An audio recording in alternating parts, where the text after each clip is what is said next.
बांग्लादेश में एक नए सियासी सूरज का उदय हो रहा है। तारिक रहमान अब बांग्लादेश की कमान संभालने जा रहे हैं। मंगलवार को होने वाला उनका शपथ ग्रहण समारोह न केवल बांग्लादेश बल्कि पूरे दक्षिण एशिया के लिए चर्चा का विषय बना हुआ है। लेकिन सवाल ये है कि क्या शेख हसीना के जाने के बाद भारत और बांग्लादेश के रिश्तों में आई कड़वाहट अब दूर होगी? क्या तारिक रहमान की बीएनपी भारत के साथ एक नई शुरुआत करने को तैयार है? नमस्कार, मैं प्रिया श्रीवास्तव और आप देख रहे हैं न्यूज़ 18। ढाका में सियासी हलचल तेज है। 17 साल के निर्वासन के बाद लौटे तारिक रहमान अब प्रधानमंत्री पद की शपथ लेने जा रहे हैं। ये बदलाव ऐसे समय पे हो रहा है जब शेख हसीना की सरकार गिरने के बाद भारत बांग्लादेश संबंधों में तनाव साफ दिखा। भारत ने शेख हसीना को शरण दी।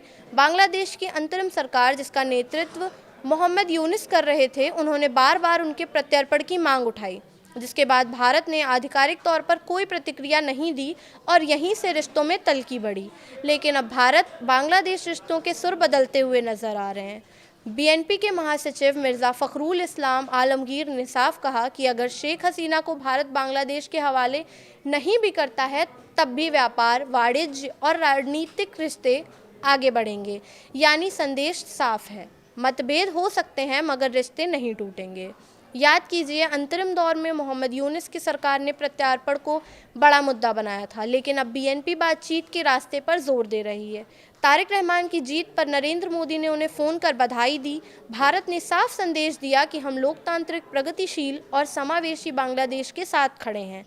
हालांकि शपथ ग्रहण समारोह में पीएम मोदी की जगह ओम बिरला शामिल होंगे, जो एक महत्वपूर्ण कूटनीतिक संकेत माना जा रहा है। आलमगीर ने यह भी कहा कि अगले साल से पहले गंगा जल संधि के नवीनीकरण के तहत फरक्का के पानी का मुद्दा उठेगा। फिर सीमा पर होने वाली हत्याओं का मुद्दा है और हमें इन सब पर बातचीत करनी होगी। हम भारत से युद्ध नहीं कर सकते, हमें बातचीत करनी होगी। तारिक रहमान का अतीत भारत के साथ तनावपूर्ण रहा, लेकिन इस बार उन्होंने भारत विरोधी रुख से परहेज किया। उनकी विदेशी नीति का फोकस बांग्लादेश का सर्वोत्तम हित बताया गया है। अब सवाल ये है कि क्या ढाका और दिल्ली नई शुरुआत करेंगे या फिर प्रत्यर्पण का मुद्दा बार बार रिश्तों की परीक्षा लेगा?